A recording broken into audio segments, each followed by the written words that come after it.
FCRA bill क्या है और ये देश में जब से नीट पेपर लीक का मामला सामने आया है, पूरे देश का माहौल गरमाया हुआ है।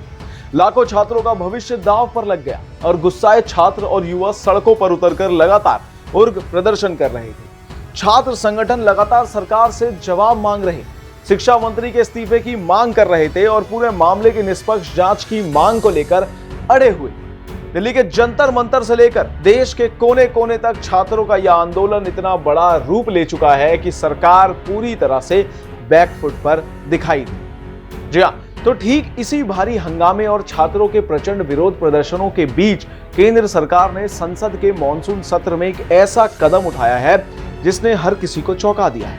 आपको बता दें कि संसद में अचानक से विदेशी अंशदान संशोधन विधेयक 2026 यानी कि एफसीआरए अमेंडमेंट बिल लाने की तैयारी शुरू हो गई। अब सबसे बड़ा सवाल यह उठ रहा है कि जब देश का सबसे बड़ा मुद्दा युवाओं का भविष्य और पेपर लीक है, तब अचानक इस बिल को लाने के पीछे क्या रणनीति है?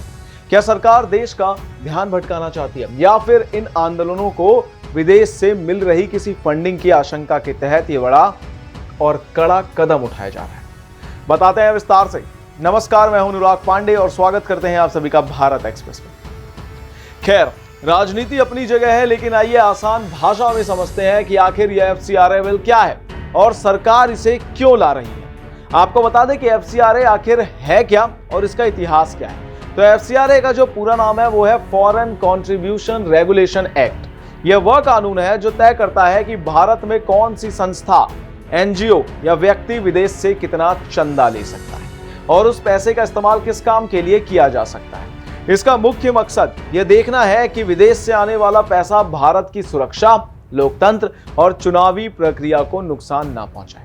आपको बता दें कि 1976 में देश में पहली बार एफसीआरए कानून बनाया गया था। इसके बाद 2010 में पुराने कानून को खत्म करके नया एफसीआरए एक्ट 2010 लागू हुआ और बाद में 2020 में मोदी सरकार ने इसमें कई बड़े और कड़े संशोधन भी किए थे। लेकिन अब 2026 में सरकार इसमें एक और नया संशोधन विधेयक लेकर आई है। लेकिन इन सब के बीच में एक सवाल उठ रहा है कि सरकार क्यों कर रही है इतनी सख्ती। तो आपको बता दें कि सरकार का कहना है कि पिछले कुछ सालों से सुरक्षा एजेंसियां से एक इनपुट मिले हैं कि विदेशी धन के जरिए भारत के सार्वजनिक विमर्श और लोकतांत्रिक संस्थाओं को प्रभावित करने की कोशिश की गई है।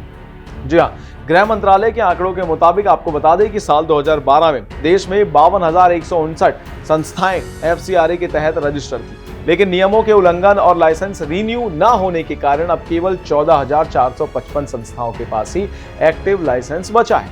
इन बची हुई संस्थाओं को भी हर साल लगभग 22,000 करोड़ रुपए का विदेशी चंदा मिलता है। सरकार का तर्क है कि इतने बड़े पैमाने पर आ रहे विदेशी पैसों की सख्त निगरानी होना बहुत जरूरी है, ताकि यह पैसा किसी देश विरोधी गतिविधि या देश में अव्यवस्था फैलाने में इस्तेमाल ना हो। बता दें कि नए संशोधन विधेयक में क्या क्या बदलेगा। तो सबसे पहले 2026 के एक नए एफसीआरए संशोधन बिल में सबसे बड़ा और अहम बदलाव संस्थाओं की संपत्ति की जब्ती और प्रबंधन को लेकर है। अगर किसी एनजीओ या संस्था का एफसीआरए रजिस्ट्रेशन रद्द हो जाता है या सरेंडर हो जाता है या रिन्यू ना होने के कारण खत्म हो जाता है, तो उस संस्था द्वारा विदेशी पैसे से खरीदी गई सभी संपत्तियां सरकार द्वारा तय किए गए अधिकारी यानी कि डेजिग्नेटेड अथॉरिटी की निगरानी में चली जाएंगी। अगर बाद में जांच के बाद उस संस्था का लाइसेंस दोबारा बहाल हो जाता है, तो तय नियमों के तहत आपको बता दें कि उसकी संपत्ति और बचा हुआ फंड उसे वापस दिया जाएगा। विदेशी फंड के स्रोत और उसके इस्तेमाल की रिपोर्टिंग को और ज्यादा कड़ा और डिजिटल बनाया जाएगा, ताकि पाई पाई का हिसाब रखा जा सके। आपको बता दें, एक सवाल यह भी उठ रहा है कि क्या विदेशी चंदे पर पूरी तरह रोक लग रही है। तो मैं आपको बता दूं कि विपक्ष और कई संगठनों का आरोप है कि सरकार इसके जरिए सामाजिक संस्थाओं की आवाज दबाना चाहती है।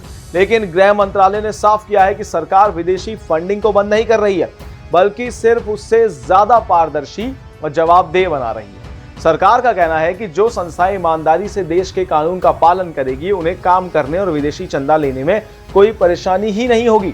अमेरिका के एफएआरए कानून और ब्रिटेन के नियमों का हवाला देते हुए सरकार का कहना है कि पूरी दुनिया में विदेशी प्रभाव को रोकने के लिए कानून सख्त किए जा रहे हैं और भारत भी वही कर रहा है। लेकिन नीट पेपर लीक और छात्रों के देशव्यापी प्रदर्शन के बीच इस बिल का सामने आना निश्चित रूप से एक बड़ा राजनीतिक मुद्दा बन चुका है।